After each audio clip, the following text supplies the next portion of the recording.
आखिर ऐसा क्या हुआ कि कान्हा जी को एक गरीब ढाबे वाले की रोटी चोरी करके भागनी पड़ी। एक छोटे से गांव के बाहर एक गरीब आदमी का ढाबा था। उसका नाम था मोहन। मोहन रोज अपने ढाबे पर खाना बनाता, लेकिन उसकी एक आदत थी।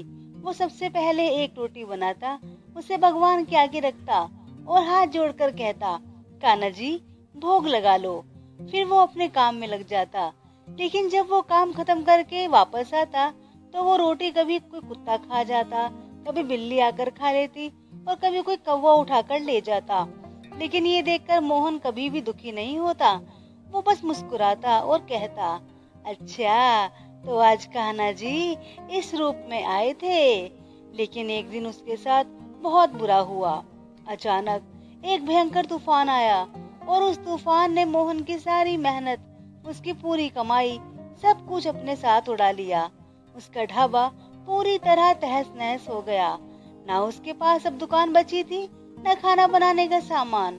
उसके पास इतने पैसे भी नहीं थे कि वो दोबारा सब कुछ शुरू कर सके।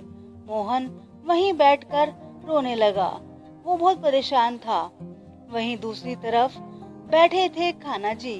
उनके सामने 56 भोग सजे हुए थे और पास में रुक्मणी जी बैठी थी। रुक्मणी जी ने पूछा, प्रभु आप इतनी देर से भोजन के सामने बैठे हैं, फिर भी कुछ खा क्यों नहीं रहे? कान्हा जी की आंखों में हल्के आंसू थे। उन्होंने धीरे से कहा, देवी मैं कैसे खाऊं जब मेरा भक्त ही भूखा बैठा है। तो जानती हो मैं हर दिन पहला निवाला अपने भक्त के हाथ से ही खाता हूँ। वो कई दिनों से भूखा है, तो फिर मैं कैसे खा सकता हूँ। कुछ दिनों के बाद मोहन ने किसी तरह लोगों से उधार पैसे मांगकर अपने ढाबे को फिर से ठीक किया। थोड़ा बहुत राशन लाया और फिर से खाना बनाना शुरू किया। लेकिन आज वो हुआ जो पहले कभी नहीं हुआ था। जैसे ही मोहन ने खाना बनाया, उसकी दुकान पर 2 ग्राहक आए।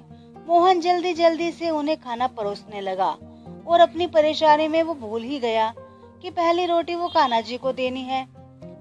तभी अचानक एक छोटा सा बालक, लगभग 7 साल का, वहां दौड़ता हुआ आया और उसने सामने रखी हुई प्लेट में से रोटी उठाई और भागने लगा। मोहन गुस्से में उसके पीछे दौड़ा और थोड़ी दूर जाकर उसे पकड़ लिया। उसे डांटते हुए कहा, चोरी करना बुरी बात होती है, खाना चाहिए था तो मुझसे मांग लेते। तभी वो बालक उदास होकर बोला, मैंने चोरी नहीं की, ये तो मेरी ही रोटी है। मोहन हैरान रह गया।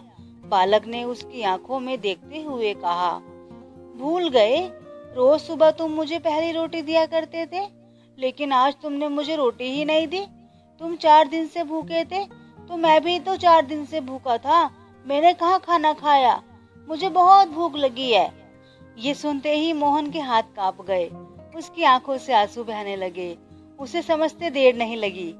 वो तुरंत उस बालक के चरणों में गिर पड़ा और रोते हुए बोला, हे कान्हा मुझे माफ कर दो, मैं अपनी परेशानी में आपको भूल ही गया। मोहन ने तुरंत उसे बड़े प्यार से बिठाया और अपने हाथों से उसे खाना खिलाया। लेकिन जैसे ही उसने ऊपर देखा, वो बालक वहां से गायब हो चुका था और दूर से बस एक मधुर बांसुरी की आवाज गूंज रही थी। उस दिन के बाद मोहन के ढाबे पर कभी कोई परेशानी नहीं आई। उसका काम धीरे धीरे बहुत अच्छा चलने लगा। लेकिन अब वो कभी नहीं भूलता था, सबसे पहले वो कान्हा जी को भोग लगाता, चाहे उसकी दुकान पर कितने भी ग्राहक क्यों ना खड़े हों। भगवान भूखे पेट नहीं, सच्चे दिल से किए गए प्रेम से बसते हैं। उन्हें 56 भोग नहीं, उन्हें प्यार का एक निवाला चाहिए। दोस्तों, अगर आपको हमारी ये कहानी पसंद आई हो तो चैनल को लाइक और सब्सक्राइब जरूर कर दीजिएगा और कमेंट बॉक्स में जय श्री कृष्ण जरूर लिखिएगा। धन्यवाद।